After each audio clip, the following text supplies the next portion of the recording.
Welcome back, Backroadians. Deborah to be back with another video from the Backroads 2. Thanks a lot for being here today. I wanted to respond to a comment that I had. I did respond in word, but I'd like to respond in video.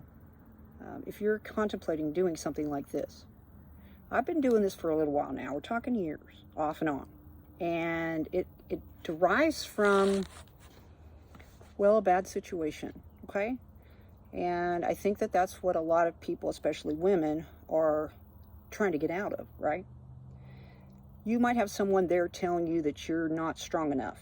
You might have someone telling you, like, maybe if you get a job, you won't keep the job. Or the people there will see you for who you really are. That's a narcissistic individual within your circle, let's say. Or that you're not strong enough to do what you want to do, follow your dreams or whatnot.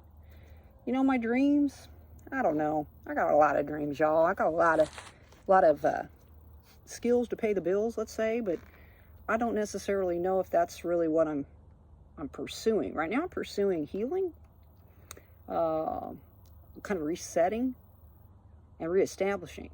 That's what I'm doing right now. But as far as my dreams and such, you know, once you get to a certain age, I think you start to look at those dreams differently. I'm not saying that they're out of my reach, but it isn't necessarily my priority right now. Priority is day-to-day surviving and thriving, right?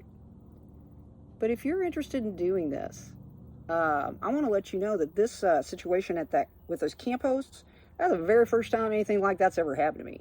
And I've been, well, let's see, in the desert of Arizona. I cruised into Cali for a little while. I was at, I got the New Mexico State Fishing Lake Pass, and I went to a bunch of those fishing lakes. At that time, I was like, walking around going, "Hey, Afrikaans, and I'm traveling by myself," and all this other stuff. And it really wasn't a very smart thing to do. I probably narrowly averted some crises, right? But I also carry a different kind of an energy. I actually approach cars. You're not really supposed to, but I actually walk towards specifically menfolk and ask them how their fishing's going. Look them in the eye so that they know I see you. Do you know what I mean? As far as in this world, and they say that, you know, especially women should be so afraid. I'm not saying that I have never been afraid. But I went down to Georgia. I was in North Carolina. I've traveled all over the place in Kansas, and now I've ventured out. Another question I had was, where was this lake at? If I tell you where this lake's at, I'm going to tell you where I'm at. And it doesn't seem like it's in my best interest to tell y'all where I'm at, right? I'm not really doing video. Well, this is a month, let's say. But I like to do videos in real time. You know, for me, I want you to relate with what's going on in my life right now. I don't want to do a video and in a month upload it when I'm talking about some place and it's not really happening then. So for me, if I remain undisclosed location-esque, then I can be a bit more up-to-date and timely. And that's important to me because it just is. But I've never had any problems like this, and I think this had a lot to do with me maybe putting the lady on the spot. You know, why would they do this to me if I had paid and I have my pay paper in my windshield, just like you said? I did everything that you said. So why is it? And when she told me that they were working in conjunction with the town folk and law enforcement, and that they were purposefully targeting people that chose not to follow the rule of law there at the lake, apparently, and camp in the camping spots, I voiced what I don't like about camping spots. What I don't like about camping spots? Would you like to ask? Okay, I'll answer it. I don't like people that are loud, especially at night, that are partying, even though I'm sure I've been that person before. But I'm older now, and sleep's important to me, and peace and quiet's important to me. So that's what I go for. If I'm paying to camp, that's what I expect. I understand, you know, kids are different, you know, people having fun, volleyball, whatever. That's part of the lake, and it really is your flexibility. We talked about this last video, as to how you respond to that if you allow it to ruin your experience. Okay? Yeah. And I'm losing my train of thought here, but it really is up to you as far as how you react. If you just want to be left alone, then don't talk to anybody, because that's basically what I do. Before I was like, hey, our kids, come on over. I got a bunch of fruits and vegetables. It was really neat that first time that I went exploring, the very first time that I ever went by myself. It was always my kids and my grandchildren. What would they like to eat? Where would they like to camp? Who's fishing? Do you know what I mean? It was always that. Now it's different. It's about what I want. I buy what I want to eat. I camp where I want to camp. I go where I want to go. And it's very different. And it's something that if you're not used to that, it is something you're going to have to adjust to. Like here lately, I've been kind of sad. I haven't seen my family for over a year now. And I haven't seen my grandkids in over a year. And when I see little kids and, you know, they smile at me, you know, and their parents are surprised. I can't believe he smiled at you or she smiled at you. I think that once you have had children and grandchildren and you have made them a priority in your life, you exude this energy.